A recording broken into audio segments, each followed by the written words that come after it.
Circulation chapter में आज हम लोग ब्लड, जिसे हम लोग हिंदी में रक्त या रुधिर कहते हैं, इसके बारे में हम लोग को आज पढ़ेंगे। ब्लड क्या है? ब्लड हम लोग जानते हैं, ये हम लोगों के शरीर में एक लाल रंग का तरल होता है जो पूरे शरीर के हर एक भाग में बहता है।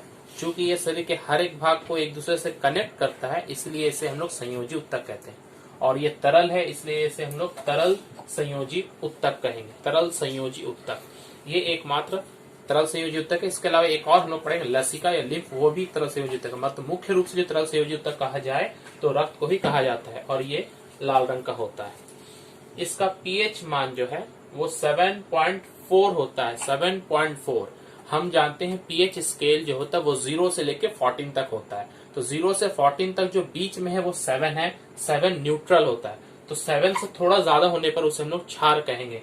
इसलिए जो हमारा रक्त है वो थोड़ा क्षारीय यानी कि बेसिक नेचर का होता है। ये पूरे शरीर में हमारा जितना भार है उसका 7% होता है। 7% अगर हम लोग एक नॉर्मल व्यक्ति को अगर 70 केजी का मान ले तो 7% कितना होगा? 4.9 केजी, मतलब लगभग 5 किलो। तो लीटर के हिसाब से अगर देखा जाए तो एक स्वस्थ मनुष्य में ये 5.5 लीटर और एक फीमेल में ये लगभग 5 लीटर होता है। ये एक एवरेज माना गया है। क्योंकि वेट सबका कम बेसी हो सकता है, तो लीटर के हिसाब से भी ये अधिक या कम हो सकता है। इसका मुख्य कार्य क्या है रक्त का? ये चूंकि तरल संयोजी उत्तक है, ये शरीर के अलग अलग भागों में जाता है और जिसकी जैसी जरूरत होती है उसे वो पूरा करता है। जैसे कि हम लोग जब भोजन करते हैं तो जो पाचित भोज्य पदार्थ है वो पाचित भोज्य पदार्थ को हमारे आंतों से ग्रहण कर और शरीर के हर एक कोशिका तक पहुंचाता है। तो पाचित भोज्य पदार्थ जैसे कि ग्लूकोज, कार्बोहाइड्रेट, प्रोटीन, इन सब का जो पाचन करने वाला कौन है? वो रक्त ही एक स्थान से लेकर दूसरे स्थान तक जाता है। तो ये है पाचित भोज्य पदार्थ। सेकंड में हम ध्यान देंगे जो भी हमारे श्वसन के लिए जो हम लोग गैस यानी कि ऑक्सीजन लेते हैं और श्वसन होने के बाद जो कार्बन डाइऑक्साइड गैस छोड़ते हैं वो तो फेफड़ों से हम लेते हैं और छोड़ते हैं, लेकिन फेफड़ों के बाद ये बाकी शरीर के भागों तक कौन पहुंचाता है? ये रक्त पहुंचाता है। तो शरीर के हर एक कोशिका तक फेफड़े से ऑक्सीजन को लेकर जाना और हर एक कोशिका में श्वसन के बाद जो CO2 उत्पन्न होता है उसे वापस फेफड़े तक लाना, ये कार्य किसका है? रक्त का कार्य। तो ऑक्सीजन और CO2 का भी परिवहन ये करता है। और हमारे शरीर में जो हार्मोन्स होते हैं अलग अलग तरह के, वो हार्मोन्स का भी जो परिवहन होता है ये रक्त के द्वारा ही संभव हो सकता है। ये रक्त जब हमारे शरीर में एक स्थान से दूसरे स्थान तक जाता है तो हमारे शरीर का ताप नियंत्रण करता है। जो हमारे शरीर में एक गर्मी बनी रहती है वो इस रक्त के कारण ही, उसके फ्लो होने के कारण हमारे शरीर में जो ताप होता है, कितना होता है हमारे शरीर का ताप? 98.4 डिग्री फ़ारेनहाइट, या सेंटीग्रेड में अगर कहेंगे तो लगभग 37 डिग्री, जिसमें 36.9 होता है तो इसमें 37 डिग्री सेंटीग्रेड के लगभग में हमारे शरीर का ताप होता है। ये किस कारण से होता है? रक्त के कारण होता है। रक्त जब तक हमारे शरीर में बहते रहेगा तब तक शरीर को तापक्रम मिलता रहेगा। क्योंकि हम जानते हैं जब भी कोई चीज गति करता है उसमें क्या होती है? उष्मा ऊर्जा होती है। और जब कोई व्यक्ति मर जाता है तो उसका शरीर का तापक्रम कम हो जाता है, यानी कि रक्त का परिवहन उसमें बंद हो जाता है। तो यह है रक्त के 5 पॉइंट्स में रक्त की परिभाषा को हम लोग देख सकते हैं। रक्त क्या है? यह लाल रंग का तरल संयोजी उत्तक है जो जिसकी प्रकृति क्षारीय होती है। ये हमारे शरीर का लगभग 7% होता है और इसका मुख्य कार्य हमारे शरीर में पाचित भोज्य पदार्थ, ऑक्सीजन का, कार्बन डाइऑक्साइड गैस का परिवहन, हार्मोन्स का परिवहन और शरीर का ताप का नियंत्रण है। तो ये 5 पॉइंट्स को मिलाकर हम लोग इसकी परिभाषा बहुत आसानी से दे सकते हैं। रक्त का कंपोनेंट्स हम लोग पढ़ेंगे। कंपोनेंट्स ऑफ ब्लड, मतलब रक्त किन किन चीजों से मिलकर बना है। हम रक्त को देखते हैं कि वो तरल है, मगर वो सिर्फ तरल नहीं है, उसमें 2 भाग में हम लोग उसको बांट सकते हैं। एक है उसका तरल भाग और एक है उसका ठोस भाग। तो ये तरल और ठोस भाग को अगर समझना है तो इस तरह से हम समझ सकते हैं, जैसे जब हम शरबत बनाते हैं तो शरबत में हम लोग पानी ही कुछ हिस्सा डालते हैं और थोड़ा उसमें चीनी और नमक या कुछ भी इस तरह का ठोस पदार्थ भी डालते हैं, मगर वो देखने में पानी की तरह ही, पूरा उसका जो घोल बनता है फाइनल, तो पानी की तरह ही दिखने में लगता है। तो उसी तरह से रक्त है तो पानी की तरह दिखने में, मगर उसमें ठोस भाग भी है और जल भाग भी है। जल भाग उसमें थोड़ा ज्यादा है, जो हम लोग 55% भाग बोलते हैं। जो उसका जल के रूप में जो तरल भाग होता है उसे हम लोग प्लाज्मा कहते हैं। क्या कहेंगे? प्लाज्मा।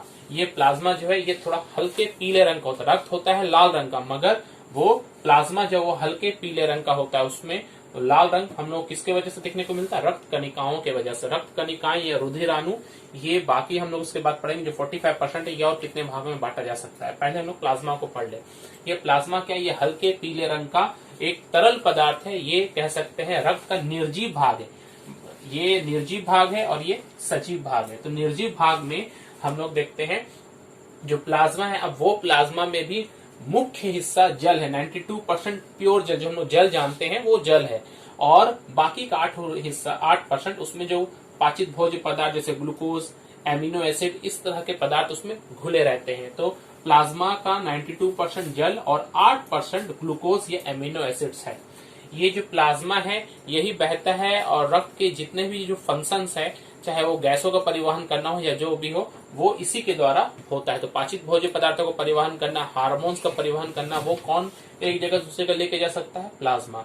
तो ये एक मुख्य भाग है रक्त का। इसके बाद जो हम लोग पढ़ेंगे रक्त कणिकाएं या रुधिराणु, तो ये 3 टाइप के हो सकते हैं। वो 3 टाइप क्या क्या है? सबसे पहला रक्त कणिका जो 1 नंबर हम लोग देखेंगे, RBC। इसे अगर फुल फॉर्म हम लोग कहें तो रेड ब्लड सेल्स भी कहा जा सकता है, या कॉर्पसल्स भी कहा जा सकता है इसे। तो रेड ब्लड कॉर्पसल्स, अगर आरबीसी का फुल फॉर्म पूछे तो रेड ब्लड सेल्स या कॉर्पसल्स। ये वर्ड देखिए रेड लगा हुआ है, इसी के कारण ही ब्लड का रंग लाल होता है। इसका एक साइंटिफिक नेम है, उसे याद रखेंगे, एरिथ्रोसाइट्स। 2 नंबर है WBC। आर से रेड हुआ तो डब्ल्यू से क्या होगा? व्हाइट ब्लड सेल्स या व्हाइट ब्लड कॉर्पसल्स। इसका भी एक साइंटिफिक नेम है, इसका एरिथ्रोसाइट्स था। इसका क्या है? इसका है ल्यूकोसाइट्स। ल्यूको शब्द को ध्यान देंगे, जो हम लोग को रोग होता है, जैसे कोई बड़ा रोग हो जाए जैसे कैंसर, तो कैंसर को हम ल्यूकोमिया कहते हैं। ल्यूकेमिया क्यों कहते हैं? क्योंकि वो WBC के कमी के कारण होता है, इसलिए ल्यूकोसाइट्स WBC को ही कहा जाता है। और तीसरा होता है प्लेटेलेट्स।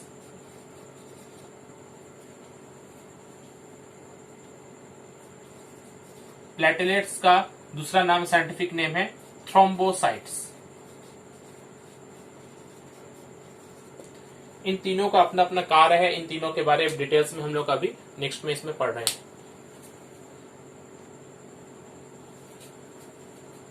ब्लड के जो कॉर्पसल्स हैं, रक्त कणिकाएं हैं, उन तीनों का एक तुलनात्मक विवरण दिया गया है। इन तीनों को देखिए, RBC, WBC और प्लेटेलेट्स, इन सबको ये पॉइंट्स के आधार पर हम पढ़ेंगे। सबसे पहला संख्या रक्त के अंदर में जो 3 कणिकाएं होती है, सबसे ज्यादा संख्या में होती है RBC, जो संख्या है 50 lakhs पर डेसीलीटर।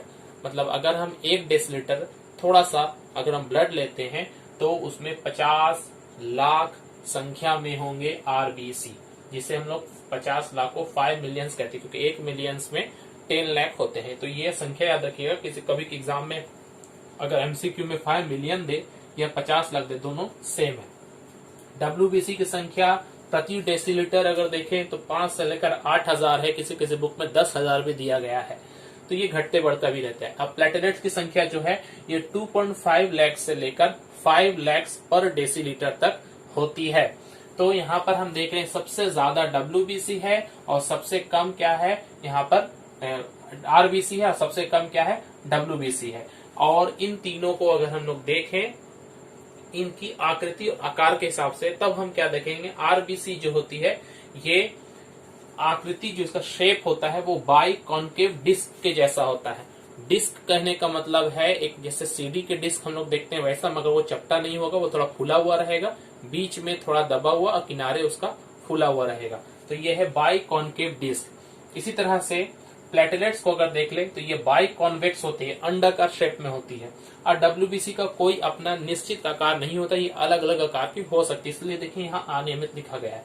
और साइज के हिसाब से अगर आकार देखें तो सबसे बड़ी कोशिका इन तीनों में WBC है, सबसे बड़ी, और सबसे छोटी है प्लेटेलेट्स। इन दोनों के बीच में कौन रहता है? RBC। जन्म ये कहाँ पर उत्पन्न होता है? RBC जो है आरबीसी या डब्ल्यूबीसी या प्लेटलेट्स, तीनों का उत्पत्ति स्थान है बोन मैरो, अस्थि मज्जा जिसे हम कहते हैं। हड्डियों के बीच में जो छोटा सा जो स्थान, जो हॉलो स्थान होता है, जो आप देखिएगा अगर जाली के नुमा क्षेत्र होता है, उसे ही हम लोग बोन मैरो कहते हैं, वहां पर ही इनका निर्माण होता है। और मृत्यु कहाँ पर होती है, ये कहाँ पर जो अपना टाइम है वो टाइम खत्म करने के बाद कहाँ मर जाते हैं या ये नष्ट कहाँ हो जाते हैं, तो मृत्यु देखेंगे तो आरबीसी, स्प्लीन, प्लीहा, ये एक अंग है जो हमारे शरीर में पेट के पास में होती है, जिसे हम तिल्ली भी कहते हैं, प्लीहा। और डब्ल्यूबीसी और प्लेटलेट्स ये रक्त में ही मरकर वहां पर ही रह जाते हैं, इसे कहीं अलग नहीं जाते। मगर ये क्या है, स्प्लीन, प्लीहा, इसलिए हम कहते हैं कि आरबीसी का जो ग्रेव यार्ड है यानी कि कब्रिस्तान है, वो क्या है, वो है स्प्लीन, उसे कहा जाता है। तो ये रक्त के लिए भी अगर पूछा जाए तब भी ये सही होगा, और अलग से अगर आरबीसी के लिए भी पूछा जाए तो हम लोग कहेंगे कि आरबीसी का ग्रेव यार्ड या कब्रिस्तान कौन है, स्प्लीन या प्लीहा। इसके अलावा लीवर में भी कुछ अंश का जाता है। तो अगर जन्म से मृत्यु तक देखें तो एक डिफरेंस हो रहा है, जन्म हो रहा है बोन मैरो और मृत्यु और स्प्लीन, तो इनके बीच में कितने दिन तक ये जीवित रहता है। तो आयु जो है, जिसे हम लोग इसके लाइफ स्पैन भी कहते हैं, लाइफ स्पैन, तो वो है 90 से लेकर 120 दिन तक आरबीसी, एक कोशिका जो है 90 से 120 दिन तक जीवित रह सकती है। और डब्ल्यूबीसी क्या है, 7 से लेकर 10 दिन तक, बहुत कम है। देखिए इसकी तुलना अगर की जाए आरबीसी से डब्ल्यूबीसी की तुलना, ये बहुत कम है, 7 से 10 दिन मात्र ये जीवित रह सकता है। अब प्लेटलेट्स भी ठीक इसी प्रकार 4 से लेकर 7 दिन तक ही प्लेटलेट्स जीवित रह सकता है। तो इन तीनों में अगर हम देखेंगे तो सबसे ज्यादा दिन तक रहने वाला जो है वो आरबीसी ही है। केंद्रक के हिसाब से अगर चूंकि तीनों कोशिकाएं हैं तो तीनों में केंद्रक होनी चाहिए, लेकिन अगर आरबीसी में देखा जाए तो इसमें कोई केंद्रक नहीं होता है। डब्ल्यूबीसी में होता है और प्लेटलेट्स में भी नहीं होता है, विहीन है। तो ये हम लोग देख रहे हैं केंद्रक के हिसाब से भी आरबीसी और प्लेटलेट्स में नहीं है, मगर डब्ल्यूबीसी में इसकी संख्या केंद्रक जो होती है वो बहुत बड़े साइज की होती है। अब इन तीनों में आरबीसी, डब्ल्यूबीसी और प्लेटलेट्स का कार्य क्या है, कार्य के हिसाब से अगर हम इन तीनों का देखें तो आरबीसी जो है ये रक्त को लाल रंग जो प्रदान होता है इस आरबीसी के कारण ही होता है, और इसका मुख्य जो कार्य है वो ऑक्सीजन और कार्बन डाइऑक्साइड गैस का परिवहन करना। मतलब ये कोशिकाओं तक ऑक्सीजन गैस को पहुंचाता है और श्वसन के बाद जो कार्बन डाइऑक्साइड गैस बनता है उसे वहां से वापस लाकर फेफड़ों तक पहुंचाता है। तो गैस के लिए अगर कहा जाए गैसों को परिवहन कौन करता है तीनों कणिकाओं में, तो हम लोग कहेंगे आरबीसी। और डब्ल्यूबीसी ये एक तरह से हमारे लिए रक्षा कवर है, ये हमारे शरीर की सुरक्षा करने का काम आता है, इसलिए इम्यूनिटी हम लोग कहते हैं, ये इम्यूनिटी करने के काम में ही हमारा आएगा। तो सर बाहरी जीवाणुओं से अगर रक्षा है तो कौन करता है, डब्ल्यूबीसी करता है। और प्लेटलेट्स क्या करता है, प्लेटलेट्स का मुख्य काम क्या है, जब हमारे शरीर पर कहीं पर कट जाता है तो वहां से रक्त निकलने लगता है, तो प्लेटलेट्स उस जगह में जाकर वो प्रोटीन्स को छोड़कर वहां पर वो क्या बनाता है, एक जाल की तरह बनाता है, जिससे कि वहां पर धीरे धीरे रक्त जमने लगता है। तो ये कटे हुए भाग से रक्त का जो क्षय होता है उससे हमारा बचाता है, तो ये रक्त को जमने में सहायता करता है। तो तीनों का हम लोगों ने कार्य